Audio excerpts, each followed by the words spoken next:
Hello, everybody, and welcome back to Norwich Talk for the first podcast in quite some time. I'm here with two brand new recruits today, Alfie and Sam. Now, you might recognise Alfie. Do you want to just explain your story as to why you're here now? Yeah, I mean, it can be explained very briefly. There'll probably be a bit more, I guess, news coming out more on the channel. But if you're watching from the Revere end, obviously you'll notice it's me and not Billy. All I'd say is just keep an eye out for that page. It'll probably be explained a bit better on there than what I could do justice here. Okay, there's no drama though. No drama. No drama at all. I want to Okay, clear cool. that up. Brilliant. We've also got Sam. Sam, you'll recognise from how many match reviews have you done now, Sam? 3? Yeah, 3, I think. Yeah. Cool. So Sam's been doing the match reviews. Is that definitely 3, right? Yeah, QPR, Barnsley, and Coventry. Yeah. Okay, cool. I didn't cock it out. Brilliant. But Sam's been doing some writing for MFW. You've been doing a lot of transcripting as well. You did one with me. Is there any release on that at all? I think that'll be out on Saturday, probably. Okay, cool. You did one with Connor as well. Obviously, we all know Connor, don't we? From this channel and the Pinkin, of course. Chaps, are we okay? Are we doing well? Very well indeed. Yeah, I'm good, thanks. Okay, cool. In today's podcast, we're going to chat a bit about whether Norwich City are lucky to be at the top of the championship at this stage. I genuinely find that a very interesting topic because I think we are. I think from these notes in front of me, Alfie doesn't. We don't know what Sam thinks just yet. We're going to talk a bit about that FA Cup game against Coventry, probably a good 5 or 10 minutes on that because there's not actually that much to say. And also, we're going to preview the game against Cardiff. It's not been called off yet. It could possibly get called off. We don't know, but we're going to preview it nonetheless. Chaps, we'll start with Coventry. I'll come to you first, Alf. Did you actually make that game? And did you care to begin with? You know what? I think typically, whenever there was an FA Cup tie, especially with last year, coming off the back of, I remember the Tottenham game right before lockdown. It was like the last memorable moment we had of Norwich City football, really, in a stadium.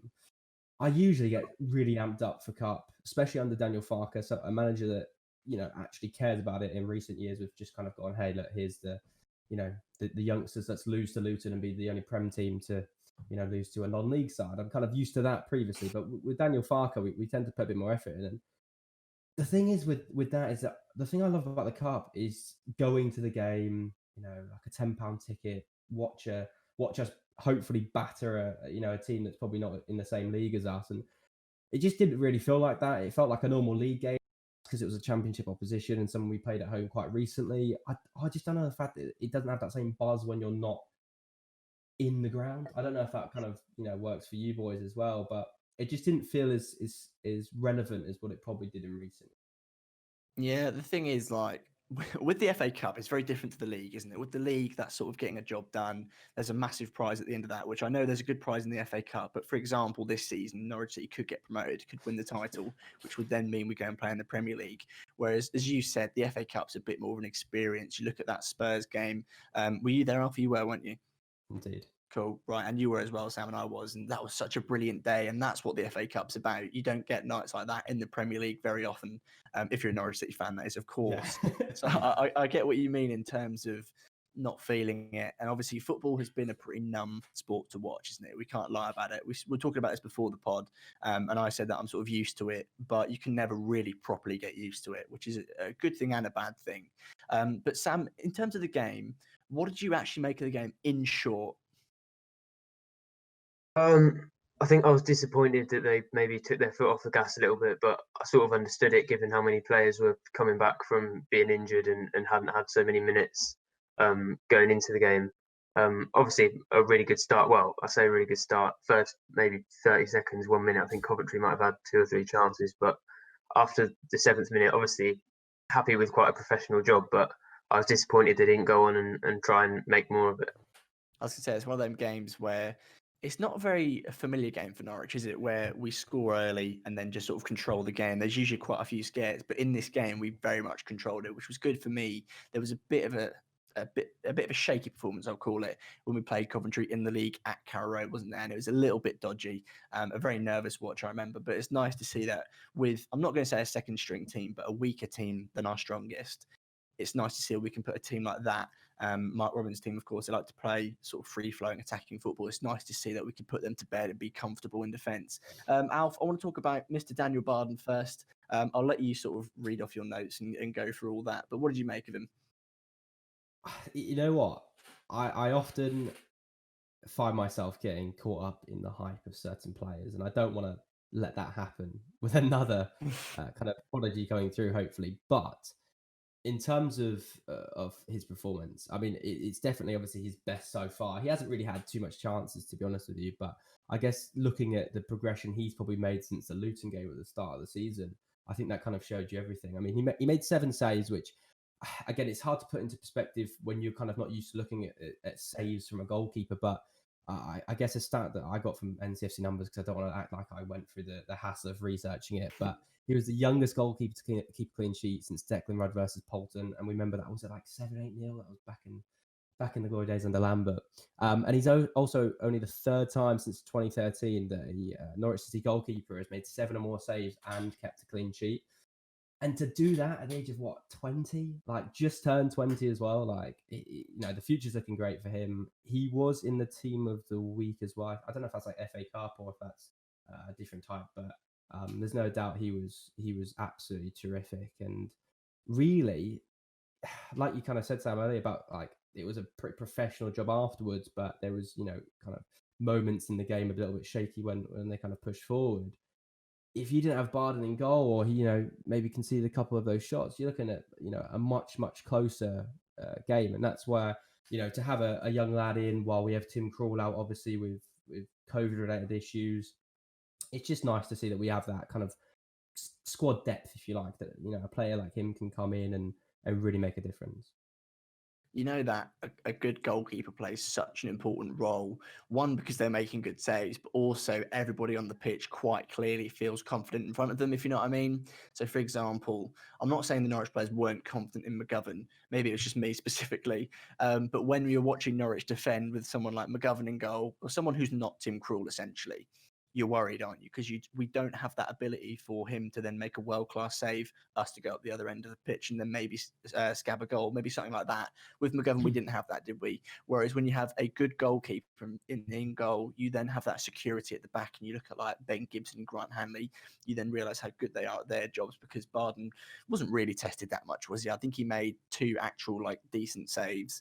But other than that, he wasn't really troubled. The question I'm going to ask you, Sam, is would you then trust Daniel Barden to start in goal against Cardiff, given this performance?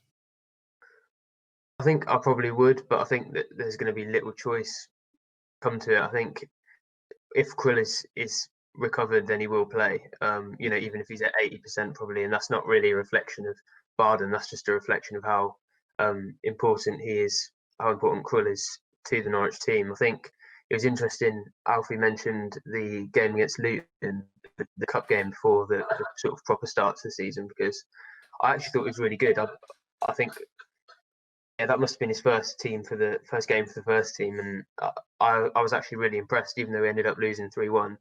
And that was what I had in my head when in the QPR game when we knew he was going to be coming on at half time. I think there probably is quite a lot of trust in him, especially given how much he's impressed in the 2 or 3 games that he's played. But like I said, I don't think it will really come down to choice. I think it will just be whether Tim Krul is ready to go or not.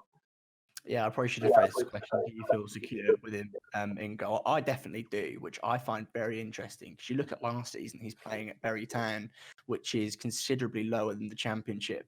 And for him to be able to step up and be that sort of mature was really good. And I don't want to read too much into things, but I'm pretty sure you can sort of read his body language in terms of him commanding where he wants players, which is such an important trait. I remember Angus Gunn, in his only season at Norwich, where he didn't really command his box, and that was quite evident in the fact that Christoph Zimmerman had to lead the line, and it's easier to do that when you've got a goalie behind you who sees everything. And Angus Gunn didn't do that for quite a long time, and it was fairly evident for me personally anyway. The next thing I want to mention, now I completely forgot about this, and it is a very sort of sly point, is Daniel Farke bringing on these players during the game. So you've got Emi Buendia and Max Aaron specifically, making cup tied. Alf, is that actually a thing? Yeah, so again, in terms of from my knowledge of it, obviously Todd started, so Yeah. it depends how much you read into it, right? Because I think a lot of people were saying, with the congestion of fixtures that we have, why would you chance or risk an Emi Buendia? You know, if he gets injured, that could be literally like throwing £40 million down the drain, or throwing your potential promotion. So why would you risk him? But you know, who knows? It might be one of those kind of like subtle things where, you know, if we sell into an Arsenal and we face Arsenal in the semis or the quarters, they can't power Emi Buendia. He can't come back to bite us. I think it might just be people looking into it, but it's certainly a thing. So who knows? I think it's quite clever from him. Do you buy into it, Sam? Do you think it's a thing? Not really. I think probably Farke probably sees himself as a bit above that, sort of going into the messing around in speculation and stuff. So probably not. Oh, I'm going to choose to believe it because I think it's quite sly. It's quite funny. It's very Warnock of him, isn't it? Okay, chaps, moving on. After facing just a horrible challenge, I can't guarantee that I won't lose my connection again. You see how red my face is getting. The more angry I become, the redder it gets. But a question for Sam. When you look at the injury list and the list of players who came back into the game, so players like Ballimumba, Weta, who else was there? There was another player, wasn't there? Kintia. And then I don't know what to call Jordan Hugel, like a second string player at the moment. Out of all them performers, who impressed you the most?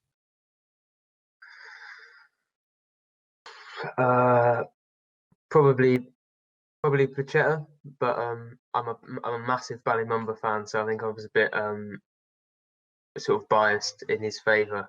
Hugel obviously got his goal in that, and that was obviously a much needed boost to his confidence. But I think he struggled with similar issues to what he has throughout the season. Really didn't really get involved as much as Pukki normally would, and didn't seem to really fit the team. I thought Quintilla struggled as well. Might just be a match fitness issue. He's obviously been out for quite a lot longer than the rest of them, so you can't really blame him for that. And it was good to see him, to actually have a left back at left back was pretty refreshing. But I don't think he really got involved as much as he normally does. He usually bombs on and does quite a lot of attacking, but he seemed to leave that to Pachetta for this one, and he was really impressive actually, I thought. Yeah, there's sort of them performances that you can forgive. Like Quintilla, as you said, he's been out for such a long time. I remember when that was labelled as a 3-week injury. And here we are. I don't even know how many weeks later. Ballimumba again. We saw how good he was against Swansea. He came on the pitch and he effectively won us that game, in my opinion. And then he got that massive injury, didn't he? Puerta's not been out for as long. I didn't actually think he was that good, apart from his assist for the goal, which sounds a bit ridiculous, doesn't it? But then it's the same sort of logic for Jordan Hugel, which is he got his goal, but as you said, again, he just didn't impact the game. In terms of Hugel specifically, Sam, is it just a sort of a difference in style between him and Pukki? And does he actually really fit in at Norwich? Because I'm really doubting myself, or him, or Farke. Yeah, I'd agree. Really, it just the style of the whole team really doesn't really suit him. I've said really quite a lot there. I saw somebody, I think it was on Twitter or it might have been on My Football Writer. Somebody commented on the fact that Brentford got Ivan Toney for 2 or 3 million more than what we paid for Hugo. Which, looking back, I have quite a lot of trust in Webber, but I don't know what on earth he was thinking when, presumably he was aware that if you're looking for a new striker, surely Toney was on the radar, at least in a small way. And I feel a bit bad because everybody recognises that Jordan Hugel is a good character and that he's important for the dressing room and that he's a good guy and you can tell he works hard. He's always running, but it's just not really his sort of team, his sort of game, and you can really tell the difference when it's like obviously Buendia wasn't playing for most of the game on Saturday, but when say Cantwell picks up the ball in the middle and he's looking for that ball through or to create something. When Pukki's on the pitch, you always feel like they have a chance of threading that pass or finding someone. But with Hugel, it just feels so static. And you saw that with as good as first goal was. It was Kenny Mclean popping up in the position of a number 9, and I just don't think Hugo's really used to running behind and sort of being unselfish when the team's in possession. So I just think it's sort of an issue with the style and a clash of styles, and I don't really think it's ever going to suit him, to be honest, because Farker isn't going to change.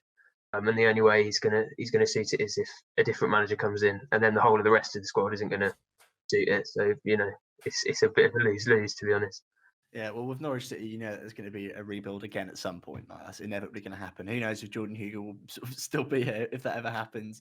The only time I'm actually, and again, you can tell what a great character he is. You can tell how much he's enjoying himself here. I'd love to know what he thinks about his sort of role in the squad at the moment. I really would like to know that. But the only time I'm genuinely quite excited to see Jordan Hugo is when he's coming on to protect a lead. Because where Timu Puki can't hold up the ball as well physically, stick his elbows out muscle a defender, Jordan Hugo can do that. I think Reading is my favourite example, where he came on and he just battered the defenders about, and we saw that game out comfortably.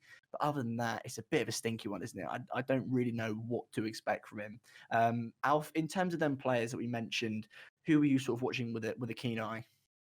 I'd definitely say, honestly, Sam summed it up to a T in terms of Plachetto, however you say it. I thought it wasn't so much necessarily, how he played the entire game. It was when he kind of chose to really make an impact. And really, all he needed to do was turn up for the 2 goals, which he did. The kind of left flank being utilised for both of them. Obviously, one of them was his cross. Took a little bit of a deflection, but still, it was the ability to kind of get It that did, didn't cross it? off. I thought I envisioned that it did.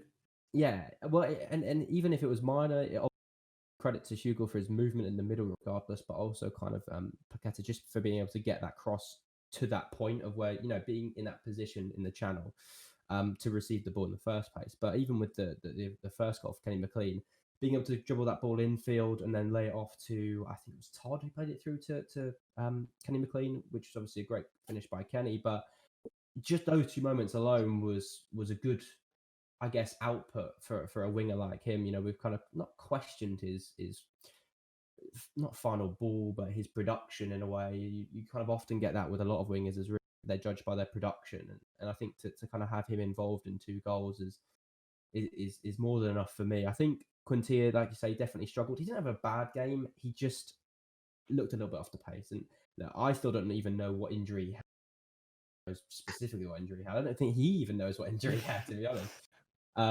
But to see him and Ballymumba, to see 2 actual fullbacks, being able to come in and give Aaron's a rest as well for however long before he come on. It's nice to see we're getting that squad back again. We've got a really deep squad, but we've just had such awful injury luck that we haven't really been able to kind of utilize that. And hopefully going forward, fingers crossed, before we get another 10-week injury for both these guys, they're here to stay. I think the thing with Quintilla is his hip. I remember Daniel Farker saying at one point they had to send him back to Spain because it could have been a long-term thing. And I think it's something that he struggled with before. So I think it's his hip, which is a terrible thing. Anything's like bad to hurt, isn't it? But especially when you're sort of meant to be getting up and down the pitch, hurting your hips, literally the worst thing for that, isn't it? In terms of my own opinion on who I was watching, it was Ballymumba with a keen eye. Again, because he was really, really good against Swansea. So I didn't expect him to be that good as a player. I thought he'd be one of these sort of long-term projects, which he is. So I was excited to watch him come back. And I think he very much continued plan Max Aaron potentially leaving. I say potentially, it's going to happen at some point. Hopefully not in January, which I don't think will be. But he was okay, wasn't he? He was he was okay. It was nice to have 2 natural fullbacks on the pitch. With Quintilla, for example, it was nice to have a left-footed player on the left side, nice to have a right-footed player on the right, and they stretched the game quite well. Again, in terms of sort of an overall view on the game as a result of that, we attacked quite well in the first half. I'm sure you guys agree. In the second half, it faded, and that is a product of the fact that a lot of the players at the beginning of the second half anyway hadn't played that many games, although that is a fairly common trend for Norwich this season to sort of fade out of games. But I think, has anyone got anything else to say about the Coventry game? Are we satisfied with that? On to the next round, right? Just moving on. It's a good win, whether it's 1-0, I'm all competitions that you get through. So if you can get a clean sheet and score 2 goals in the meantime, it's a bonus, isn't it? I think a bit of praise for Kenny McLean as well. I thought he was really good, but well, I just think he's still quite underrated by quite a lot of the fan base, and that's not to say by everyone. I think he is still quite appreciated, but I think there's aspects to his game like his sort of close control, which are really really good, and you don't really see, because he's this sort of Scottish box to box hard worker. You just think that's all that he does really, is he runs around and tackles and plays simple passes, but some of his touches sort of under pressure, when we're under a high press, he does really well to sort of calm things down and to sort of keep things ticking for Norwich. And I think he's been really good. I was really unimpressed until he came out of the team. I think might have been injury, or might have just been because of his poor form. But when Rupp came in and did so well, I thought maybe because that was the same sort of time that Mclean was getting sort of linked with a move to Rangers, I think. And I thought, he was really good for us in the Prem, but I thought that might be maybe the end of it, really. But he's absolutely shown what he's about, and even though we are all missing Lucas Rupp on the pitch, I think that's another positive that he's contributed, is to sort of show Kenny McLean that he has got competition and that he does need to be performing to his best if he wants to stay in this team, and he absolutely has been in the last few weeks. I thought he did it again against Coventry, obviously with a goal, and just a really good performance from him. Yeah, well, they obviously rewarded him, in the summer with a contract, which shows you that within the trust him. I think absolutely spot on when you say the fans. When I say the fans, it's not the majority. I don't know what percent I put on it, but there is a lot of distrust in Kenny McLean, which sometimes is warranted because he's a bit clumsy sometimes in terms of the fact that he'll go down a little bit too easily and not win a free kick. He needs to take lessons from Grant Hanley on how to sort of just get touched and go down and win a free kick. That guy is the absolute best at it. It's actually hilarious. But McLean definitely is great. And in terms of being a technician instead of just a box to box, you're absolutely spot on. You look at his pass to Emi Buendia, the guy can do pretty much everything. And I think that's what Daniel Farke realised, which is why he was given a new contract. But McLean, absolutely. And the goal was really good. It was really good movement from him. And it shows that he can play that number 10. I remember him playing it last season, purely because I don't think Stiepermann could really couldn't find his rhythm, could he? And McLean came in, was that sort of physical presence, and he did it really well. So yeah, it's good that you mentioned Kenny McLean because I'd completely forgotten. But he's a really really top player. Now is the time to move on to the big question of the podcast, which is: are Norwich City lucky to be top? Now let's remember, as it says here in these notes, very aggressively, it's the halfway stage in the season. So theoretically, no, it's not luck at this point. But there is a case to be made in terms of the theme throughout Norwich City games, which is: how many times have we scored more than 2 goals in a game? Twice? 3 times? Something like that? Anyone know? Yeah. Right, yeah. Go on. All I know is that it's been all of last season and pretty much all of last calendar year, we scored 3 goals in a home game. Well, there you go. That sort of thing where Norwich aren't scoring as freely as they did when they won the Championship last time, as well as the fact that sometimes we'll concede a bit of a clumsy goal. Alfie, I'm going to turn to you first, and you can sort of move into whatever point you want. But do you think Norwich City are lucky to be top?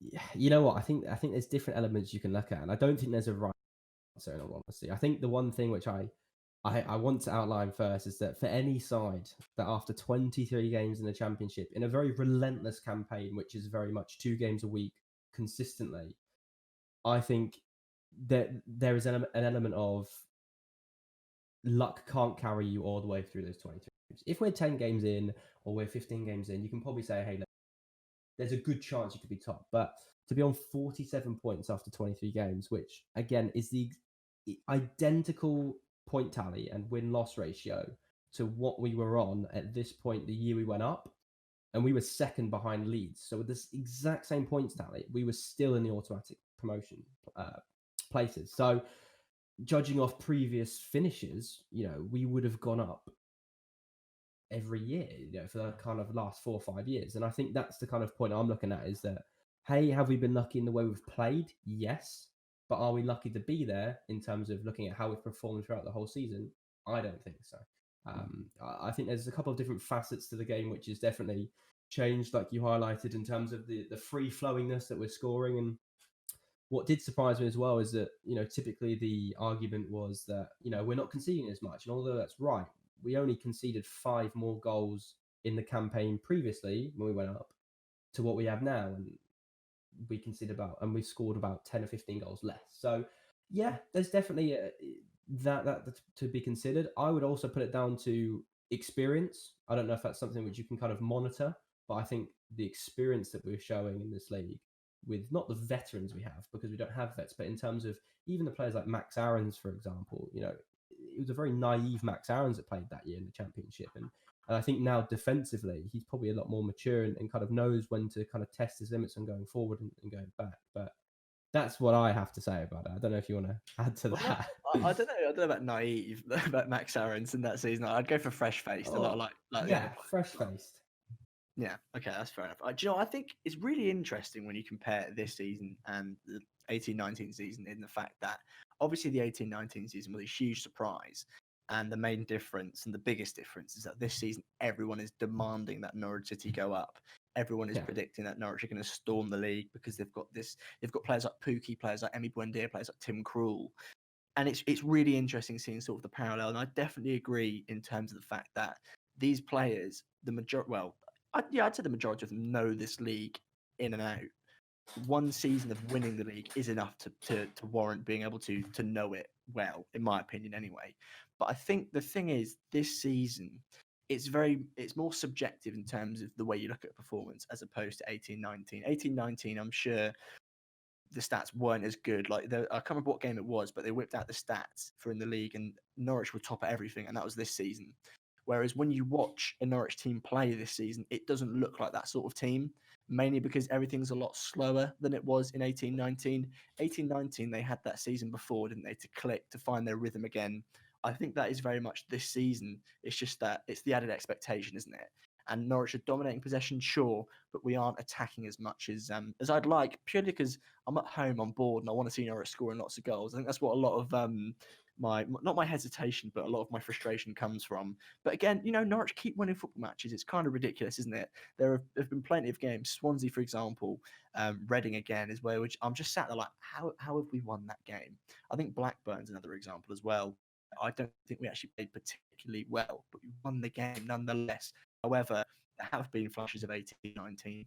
Cardiff, for example, first half Bristol City, first sort of 55, 60 minutes against Stoke, where you look at that performance and think, right, this is the Norwich City that we've been expecting. Sam, in terms of I'll broaden the point, in terms of the comparison to 18-19 and what is it now, 2021, what are your thoughts on it? And is it has 18-19 made you expect a little bit more from Norwich this season? Yeah, I think it probably has. I think me and quite a lot of fans are trying to sort of put that to the back of our minds, because there was so much that was so special about 2018-19 that it just isn't going to be replicated. Norwich aren't going to be because of the size of club we are. They're not going to be such underdogs in the Championship probably ever again, unless things get really bad. So that's not really going to be replicated. I think there's also an element of this season, teams are scared to play Norwich, basically because they've seen what happened in 18-19, and because of the squad and what everyone's predicting. I think that means that we have to play a different style. Teams come and sit in a lot more, especially at Carrow Road, and I think without the sort of home atmosphere to sort of drive players on and add that pace to the game, I think that's also a factor. It's also worth saying that when we went up, there was a lot of people, not necessarily Norwich fans, but sort of pundits saying, given how many goals we conceded in the Championship, that we were going to struggle in the Premier League, and they were right. But then when they go and fix it and sign Ben Gibson and improve their defensive record, you then can't moan that they're more boring or whatever, because if it's going to mean better results, then that's the best approach. And like Alfie said, it's exactly the same points tally as when we went up last time. If we have exactly the same half to the season again, it will be exactly the same points tally at the end of the season as well. So really, in terms of the sort of black and white stats, you could say that we definitely do deserve it. And I think the 18-19 comparisons only really make things more difficult. I don't really see any sort of positives to doing that, apart from maybe giving the players a bit of motivation. But I don't think they really need that. Everybody wants to play in the Premier League, and having had a taste of it for most of them, I think they'll be desperate to go back up. So. Yeah, I think the point I'll pick out there is that you said teams come to Carrow Road now and they set up for a draw, because a draw is a positive result for them at Carrow Road. In 18-19, that wasn't the case, was it? This was a Norwich team who just finished mid-table. The fans were maybe beginning to doubt the management and sort of what was going on at the club. Whereas this season, it's the complete opposite. You've got Norwich City rejecting offers for Max Aarons from Barcelona, interest from Bayern Munich or whatever, interest from Arsenal this window about Emi Buendia. The whole sort of atmosphere has shifted completely around Norwich, and that really shows, doesn't it? There's been some absolute stinkers at Carrow Road, like Birmingham, for example. I know it's Ita Karanka, who's already horrendous when it comes to managing football teams, and when I say that, I mean in terms of style of football. That game was terrible, wasn't it? There's been a few of them at Carrow Road, and there'll be more. And I think in terms of my own personal impatience, I think it's not being able to deal with that.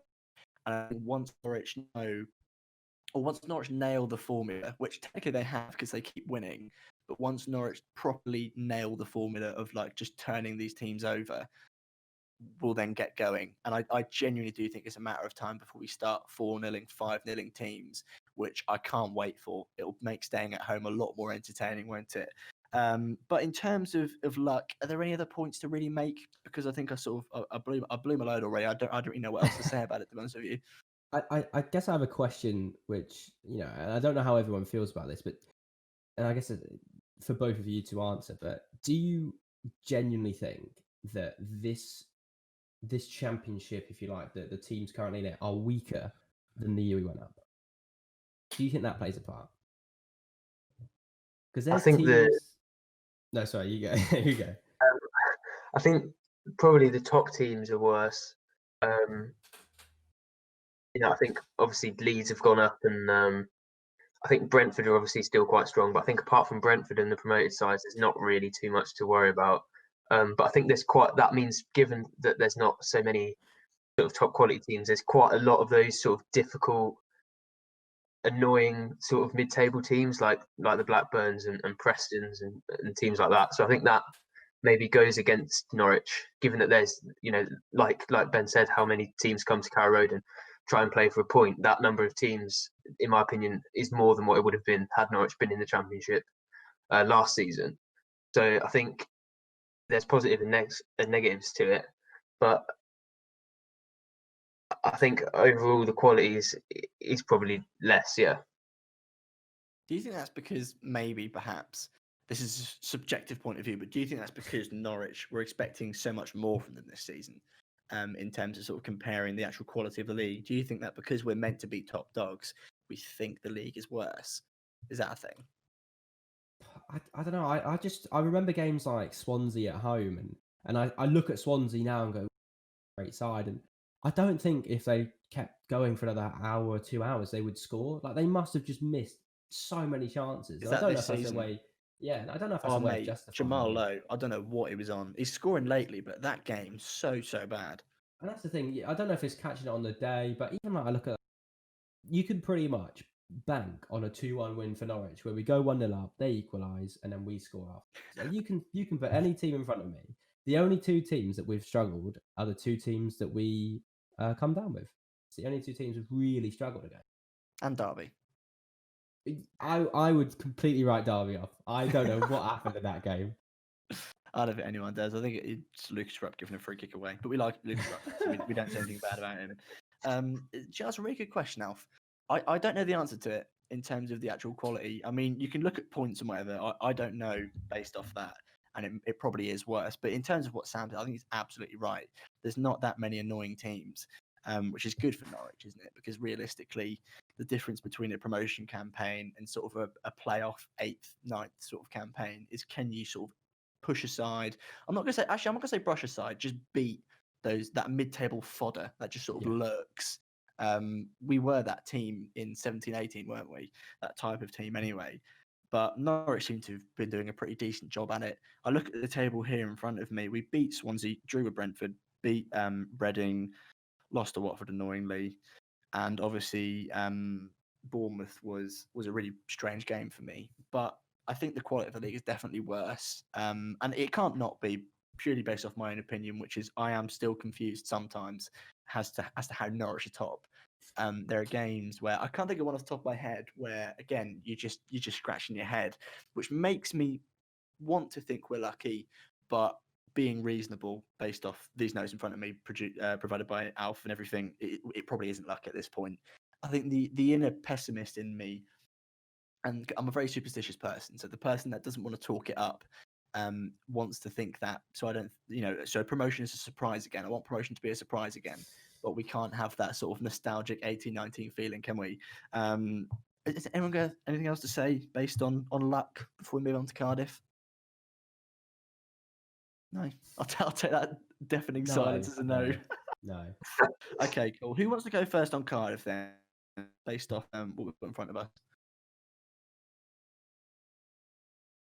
Cool. I'm happy for Alfie to go first. Get all of his research out there if you want. Well, I guess that the kind of main things I look at is when we beat Cardiff, what was it, 24 days ago today, which is not usually don't play a team back to back that quickly. Usually it's like 4 Apart from 6 Spurs months last before season. you play. Yeah, apart from Spurs last season, where it was like 2 weeks between the two. No. The things that really stuck out to me was what Neil said afterwards. And it was the fact that, he admitted that we were the best team he's faced, kind of highlighting the other team he played in, Bournemouth, at that point, which was second. And not only that, but the fact that his team were leggy. Yeah, I guess the reason I took those 2 points is because I was coming into the game with a lot higher expectations for Cardiff than where they kind of find themselves now. And, they've definitely struggled recently. But in all honesty, I think even if we face a non-leggy, in his words, Cardiff team, which we will face because they've had a break compared to the back-to-back fixtures they had against us last time. I genuinely just think with how unbelievable we are away from home, minus a couple of games, looking at like the Luton game, for example, and the Watford game and the Bournemouth game, sliding past those ones, I just think we've done what we needed to away from home. And it feels like that kind of game again. You kind of mentioned those teams a little bit, not mid-table, but those kind of teams that you just like, do I really have to go away to Cardiff now? And I think it has that kind of all over it. And they've struggled at home. They're a better team away. They're, I think, 16th in the league for their home form, and we're top for our away form. And I think you can look at those two as a kind of factor and say, look, we're capable of grinding out a result because teams come on to us more, and we play better when they come on to us as opposed to sitting in. That's really where I kind of look at the first game and say, look, it's probably going to be very similar, 2-1, 2-0, something similar to that. Even if it's a 1-1 draw, though, I think you've got to be happy going away to a place like Cardiff, who are not a bad team at all. Like, let me stress that they are not a bad side. They've got some quality players, I'm sure, kind of speak to afterwards. But if you can walk away here and take 3 points, I think it'd be a very good day out. I think with Norwich, the thing is, I thought this just now. I think it's a decent point in that the way that I've perceived Norwich. I'm not going to say the way Norwich play because it's all about perception, isn't it? But the way I perceive Norwich to play suits away games in terms of this idea of sort of moving the ball a bit slower, being quite patient. Perhaps when you concede a goal to equalise, to go 1-0 down, whatever, score immediately after, that really suits an away game, doesn't it? Which is why Norwich have been so good away from home. The best example is Reading, where we scored. I don't think it was immediately, but we scored pretty fairly quickly. Actually, might go back on myself completely. I don't think it was that quick, but Norwich didn't get down on themselves at all, and that's such an important part of a promotion season. Whereas the difference between this and 18-19, to draw a parallel, is that I think away from home we were just winning games relentlessly, weren't we? Quite comfortably, 2 or 3-0. I think Millwall is the best example of how we just went away from home and just sort of dumped a team in their own backyard. But for me, I think that Norwich, we should win against Cardiff. It scares me to say that big time. As I don't want to talk it up again, but realistically, we should be beating Cardiff. And interestingly, Neil Harris said that we were better. This is purely because I hate Leeds, but he said that we were better than Leeds were last season when they played against us.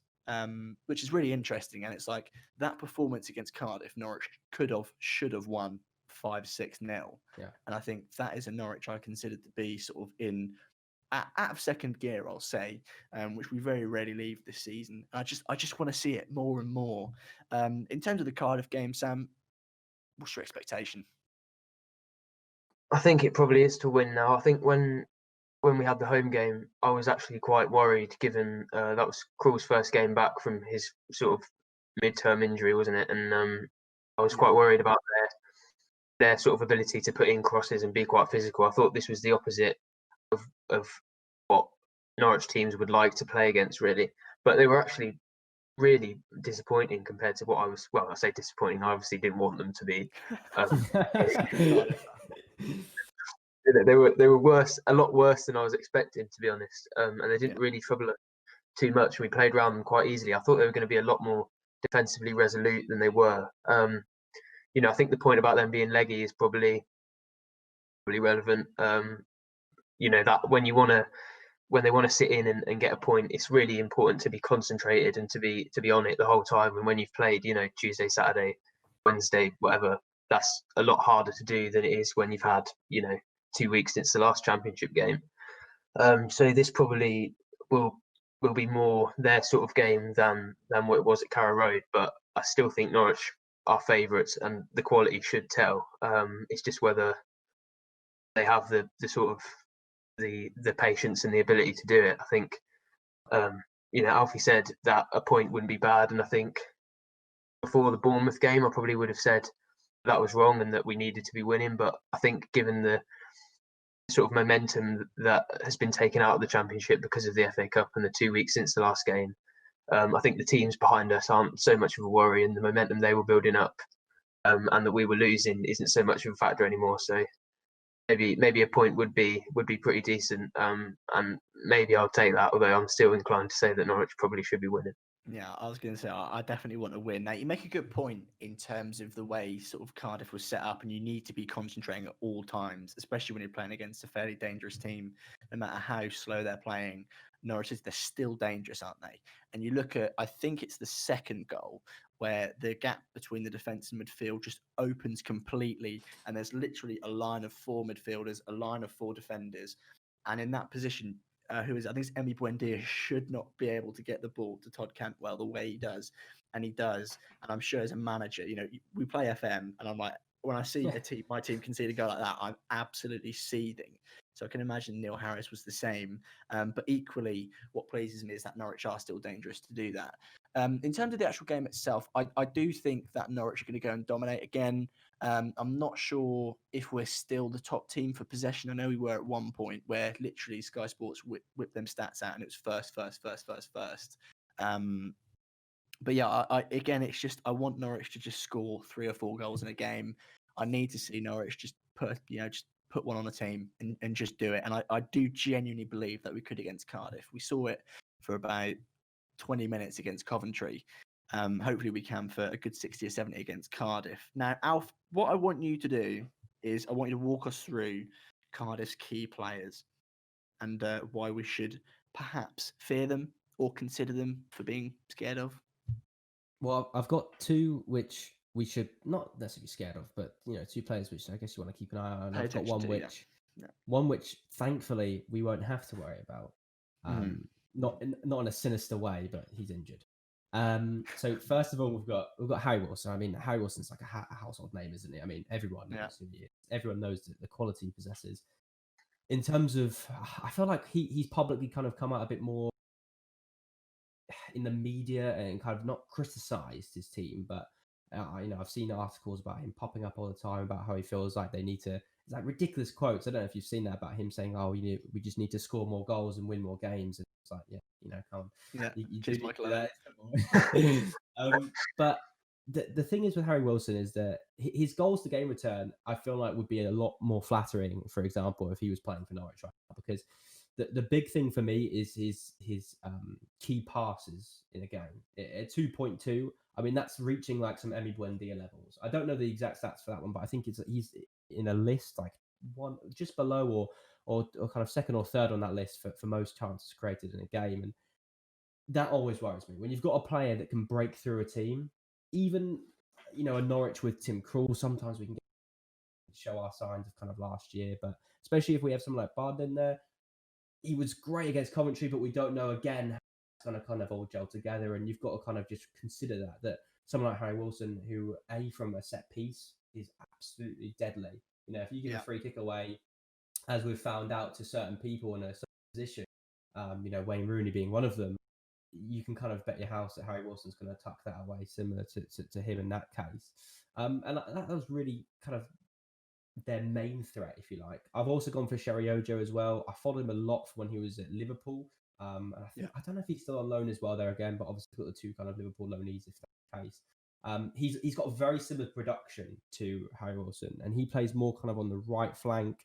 He can operate on the left, but Wilson will usually go between the middle and the right, similar to kind of like I guess what Todd and Wendia do for Norwich. That's they're kind of comparable. And again, he's a very, very creative player. 3 goals, 5 assists. But I think their main kind of concern for, if I was a Cardiff fan right now, is the fact that their main bagsman, Kiefer Moore, is out. He tore his hamstring just before Christmas. And even though he had a couple games where he didn't score in, he still scored 8 goals, which is, at this point in the season, is a fairly respectable amount. Pukki's only on like 11 or 12. So to score 8 is good. And you can kind of tell that's knocked the wind out of their sails a little bit in their recent form. And the fact that you've got someone like Harry Wilson with those two or more passes a game and to kind of create those opportunities, not having someone like Kiefer Moore there, it's a huge benefit for Norwich when we face it on Saturday. Sam, is there anyone from Cardiff's team or sort of the way they play that worries you at all? I was trying to think the name of their captain the whole time Alfie was talking, but Morrison. I just can't. Yeah, there you go. Oh, I think Sean from set pieces. Yeah, horrible.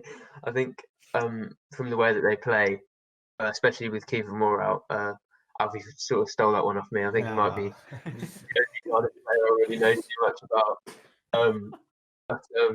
Yeah, I think given that he's out injured, probably he's probably their biggest threat from set pieces. And I think he showed that in the home game, didn't he? I think Krul maybe made 2 or 3 saves from him from wide free kicks from corners.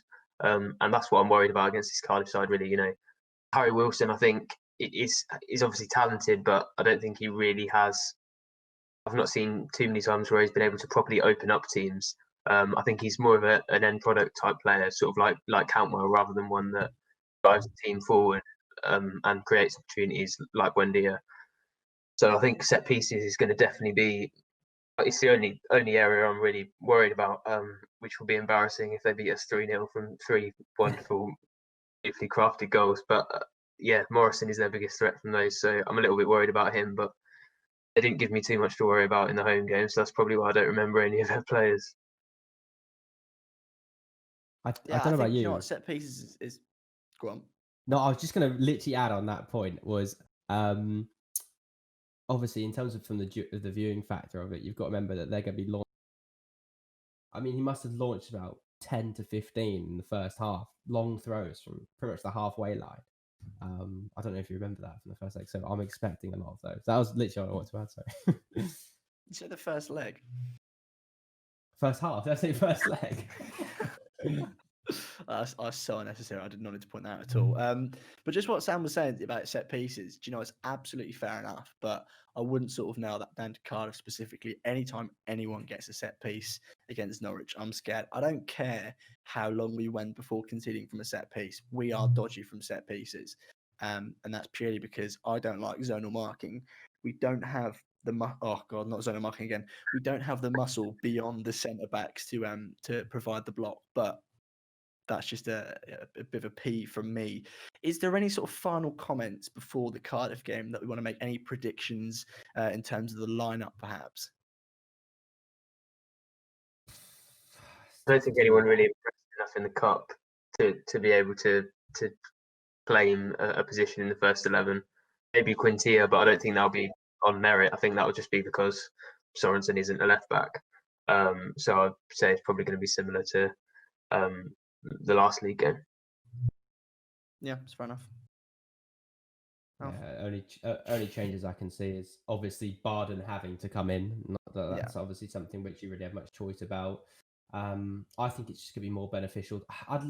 Part of me would like to see us line up with Quinterin over Sorensen, not because I don't like Sorensen, but I just think having a player that's natural in that position can only really benefit you, whether it be defensive shape or just, I guess from a standpoint of even moving field. But I think that's a bit more of a wishful thinking and long term. I think knowing how Farker is, it'll be fairly unchanged. I expect to see just Barden, and that's pretty much it.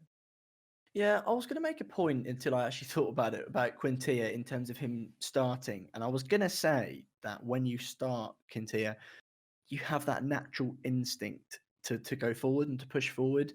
But then I thought about it for like a second, and it was like Sorensen's been doing that. So I'm going to say I'd probably keep Sorensen in. There's been a good 6 or 7 chances, I'd say, where he could have scored. I remember, actually, I can't remember who it was against. I think there's one off the line against, maybe it was Cardiff. But there's been times where he's had shots. Obviously scored a goal, didn't he? Where he has been getting forward. So I don't know about sort of putting Quintilla in, mainly because I've been really impressed with Sorensen. His defensive side of his game is really, really good. But equally, if Quintilla is fully fit and Daniel Farke is willing to put Skip and Sorensen together, I would absolutely do that because I think that could work really, really well.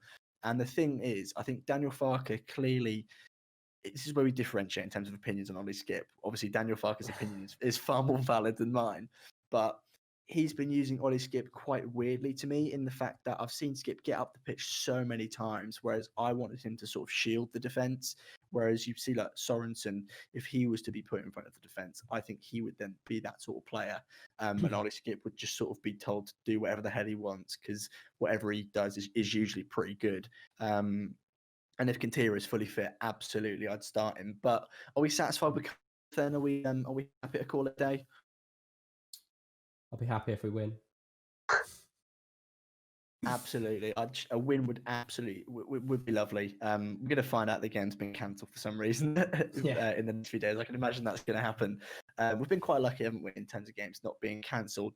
But that is just about everything for this podcast today. I was going to reference what number it was. I actually haven't got a clue. This will be on Spotify and iTunes. Make sure you give the video a little thumbs up. That will be very much appreciated. If you want to leave your thoughts in the comments down below, we also welcome that, of course. So hopefully we'll see you again very, very soon.